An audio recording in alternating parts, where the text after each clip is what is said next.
Remembering the first Native American woman doctor. A new book details how Susan Loveless shattered not just one barrier, but two, to become the first Native American woman doctor in the United States in the 1880s. 8-year-old Susan Loveless sat at the bedside of an elderly woman, puzzled as to why the doctor had yet to arrive. After all, he had been summoned 4 times, and 4 times he had promised to come straight away. As the night grew longer, the sick woman's breathing grew fainter until she died in agony before the break of dawn. Even to a young girl, the message delivered by the doctor's absence was painfully clear. Oh, it was only an Indian. That searing moment stoked the fire inside Susan to one day heal the fellow members of her Omaha tribe.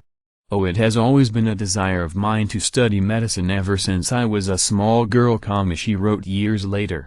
For even then I saw the need of my people for a good physician. Susan Loveless, credit, Smithsonian National Anthropological Archives, born in a buckskin teepee on the Omaha Indian Reservation in northeast Nebraska on June 17, 1865, Susan was never given a traditional Omaha name by her mixed-race parents. Her father, Chief Joseph Loveless, also known as Iron Eye, believed his children as well as his tribe were now living in a white man's world in which change would be the only constant. As the chief guardian of welfare, he realized they would have to adapt to white ways or simply cease to survive. Says Joe Starretta, author of A Warrior of the People, How Susan Loveless Overcame Racial and Gender Inequality to Become America's First Indian Doctor.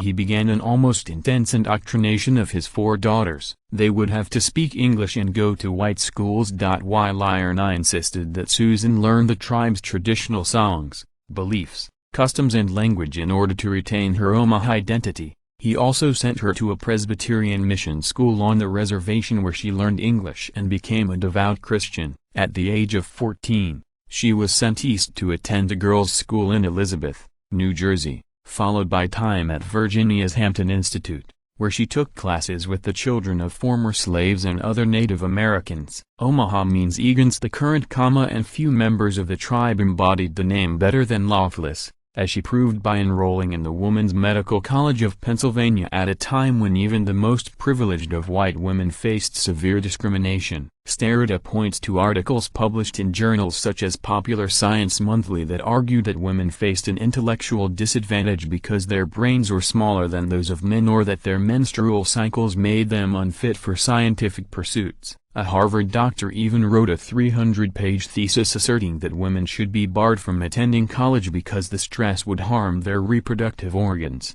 When you read these theories in scientific journals, you realize what all women were facing. Starretta tells History, Female Physicians, late 19th century. Susan Loveless is in the second row from the back, 4th woman from the right. Credit, Legacy Center, Drexel University College of Medicine. Still, Loveless persevered and graduated in 1889 at the top of her 36-woman class to make history by becoming the first Native American woman doctor. Although prodded to remain on the East Coast where she could have lived a very comfortable existence, the 24-year-old Loveless returned to the reservation to fulfill her destiny. She became the sole doctor for 1,244 patients spread over a massive territory of 1,350 square miles. House calls were arduous. Long portions of her 20-hour workdays were spent trapped in a buffalo robe driving her buggy through blankets of snow and biting sub-zero winds with her mares,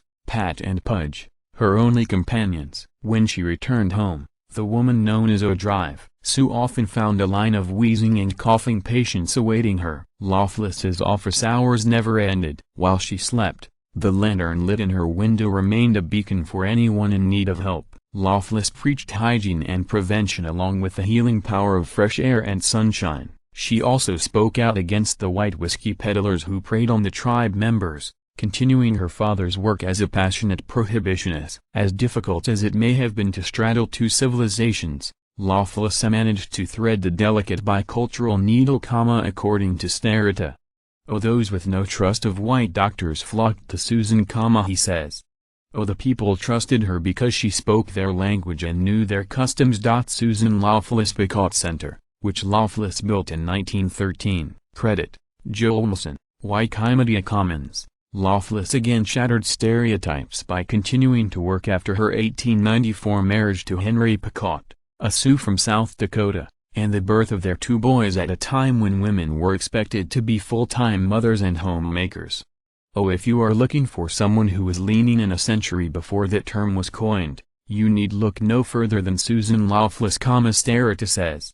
Oh, she faced a constant struggle to serve her people and serve her husband and children. She was haunted that she was spreading herself so thin that she wasn't the doctor, mother and wife she should be. The very fears haunting her as a woman in the closing years of the 19th century are those still haunting women in the opening years of the 21st century. The evils of alcohol that Loveless railed against came into her home as her husband struggled with the bottle. He contracted tuberculosis, exacerbated by his alcoholism, and died in 1905, leaving Loveless a widow with 2 small boys. By this point, the physician needed some healing herself, as her long hours led to chronic pain and respiratory issues. She pressed on, however, and in 1913 opened a hospital near Walthall, Nebraska, the first such facility to be built on reservation land without any support from the federal government. Her hospital was open to anyone who was ill, no matter their age, gender or skin color. Sterita believes that Loveless,